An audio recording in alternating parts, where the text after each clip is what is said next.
Welcome back to the channel, guys. My name is Andrew, and today I'm going to be talking about 5 reasons why your relationship fails. So let me put a disclaimer out. This is not to be bashful. This is not to put men down, but this is just to state observation and identify some of the common reasons why relationships fail, and to propose a solution that could help us men see things differently or see things from a different perspective, and hopefully that will contribute to lasting, fulfilling relationships. All right, so let's get into the first one, which is a very common one. Number one is that we listen to respond but not listen to understand. And guys, let's be honest, man, this is true for a lot of us men. This is true.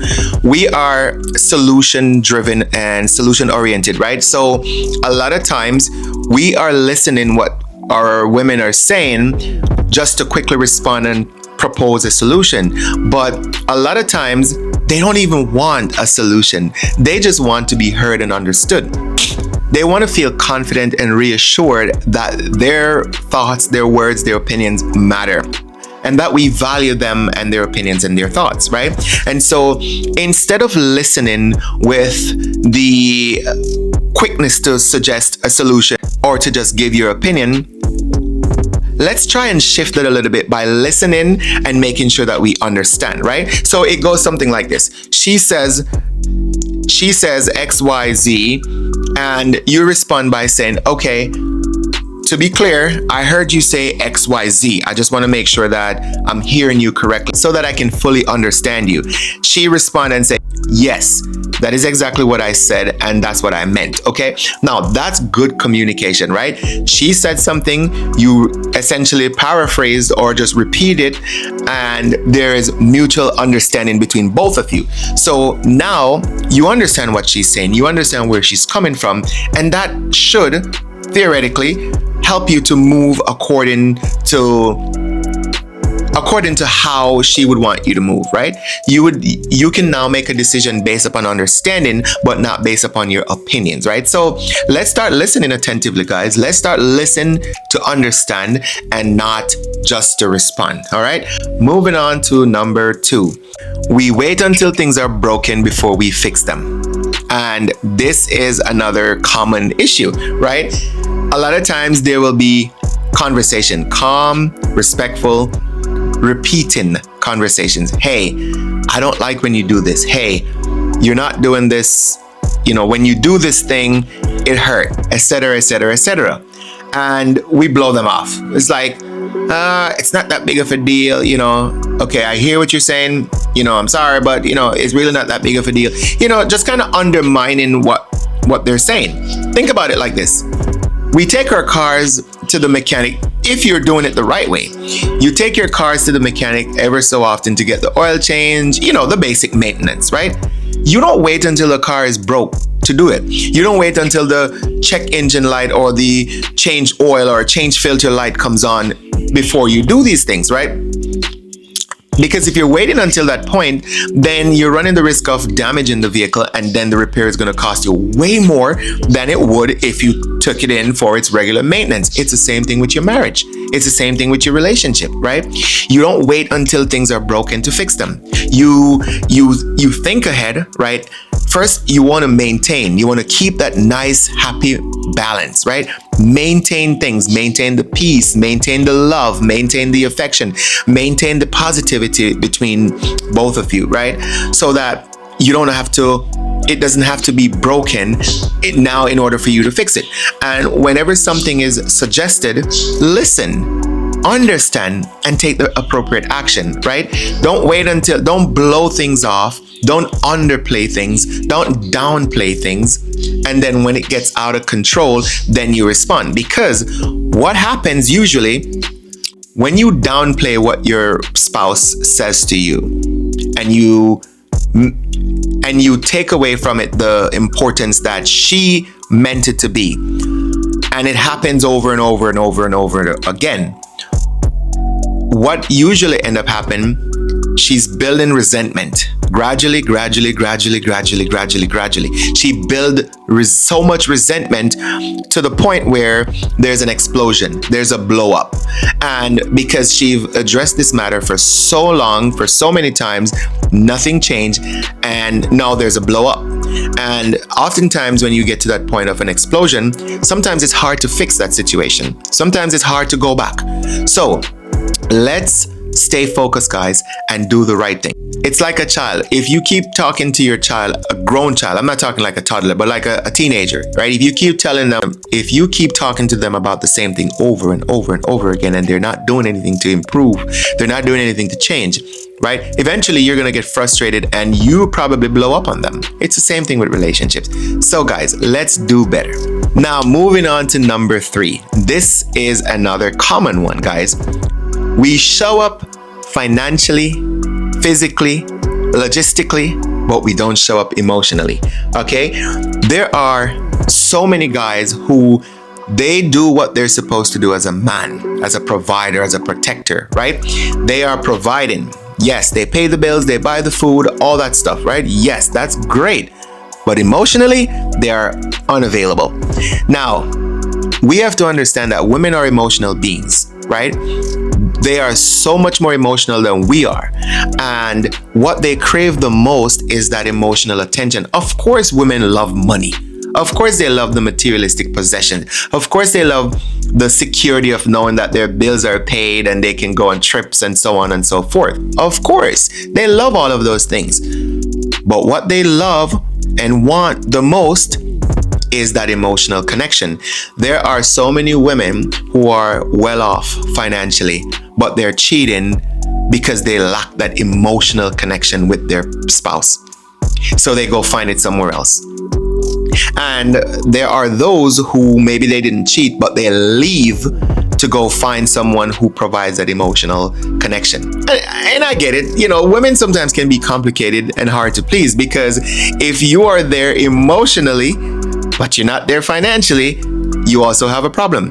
But that goes back to what I talk about in my previous video, balance, right? There has to be a balance. So yes, we are providing financially, we are providing, we're providing security and comfort and protection, etc.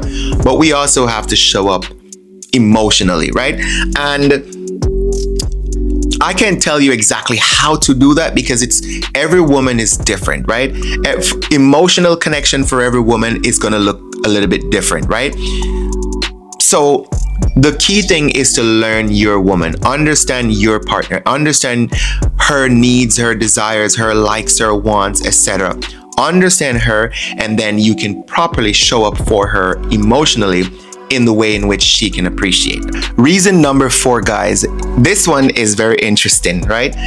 You avoid conflict instead of learning how to navigate them. Look, nobody ever taught us how to argue. Nobody ever really taught us how to conflict, right? Some people look at conflict as it's a bad thing. No, it's not. It's not really a bad thing, right? Conflict is just basically disagreement, right? Now, there's levels to it. You can have a simple disagreement with your partner, and it can be easily resolved if you address it in the right way, or you can have a simple disagreement that blow up and becomes a big deal, right? Look, we love peace. Men, we love our peace. More than anything else, we love peace. We love just to be, at peace at all times. But, and remember I said before, women are emotional. So, sometimes when you look at how we're made up, right? You have an emotional woman on this end of the spectrum. Then you have a man on this side that just desire peace, right? Doesn't want conflict. What end up happening is similarly to the situation where you listen to respond but not to understand. It's kind of the same thing, right? She's coming with what you perceive to be conflict, right? Because she has an issue that needs to be resolved. And you just simply want peace, so you ignore it. You don't address it. You don't pay attention to it, right? You blow it off because to you that's conflict, right? And you would just want peace. But we got to learn how to conflict. And part of learning how to conflict is learning how to listen. Not only learning how to listen, but learning how to respond, learning how to react, right? Sometimes we have to be uncomfortable in order to be comfortable, right? So yes, the conflict might disrupt your peace and makes you feel uncomfortable, but just know that once you get through that, usually there's light at the end of the tunnel, especially if you are attentive and you truly listen to understand what she's saying and where she's coming from, right?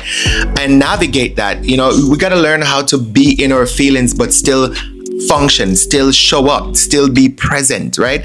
That makes a world of difference for a woman. So let's learn how to conflict. Let's learn how to navigate through conflict so that we can always have a resolution to whenever conflict arises instead of avoiding them.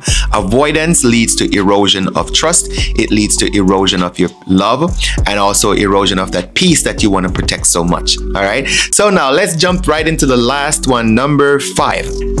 This one, guys, is another interesting one, right? And you see this one a lot in relationships that have been long, right? So people that have been together for 10 years and more. You see this issue where someone stopped growing, right? So let's just say when you first met, you're this young, motivated, ambitious guy. You got all these big dreams and these big ideas, and you're working towards some of these dreams and ideas. But then time passes, 7, 8, 9, 10 years later, and then all this ambition and enthusiasm and drive, it just dies. And now on the other end of that spectrum, you have a woman that is constantly growing and evolving, and she's leveling up herself, but you're just stagnant, right?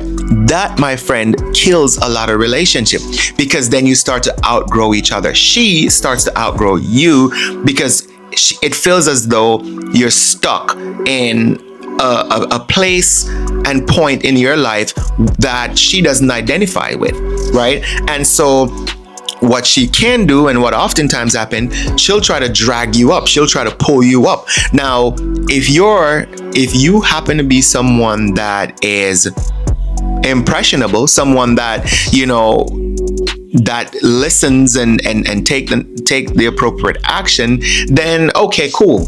Maybe she can pull you up out of your funk, because sometimes we'll go through phases where we just feel stagnant, depending on what's going on in our life. But you can't stay in that place. We have to keep growing, right? Growing, evolving, leveling up. These things don't stop until either late in your life when you're retired and old, or when you're dead. We always keep learning. We always keep growing and evolving. That's the beautiful thing about life, right? I look at myself right now and I'm like, man, I appreciate who I am today a whole lot more than the person I was 10 years ago, than the person I was 5 years ago. And who I was 5 and 10 years ago wasn't a bad person. It's just that I've evolved, I've grown, I've matured, I've leveled up. And I've become a better version of who I once was. And so you have to keep growing. You have to keep evolving. The moment you stop, and if you stop and settle in that place for far too long, then that can lead to the failure of your relationship, especially when your spouse continues to grow and evolve, right? So these are 5 reasons why many relationships fail, guys. And as we continue to grow and leveling up, we are going to make sure that we are correcting these things. If you fall short in any of these 5 things, or all 5 things, you have the solution.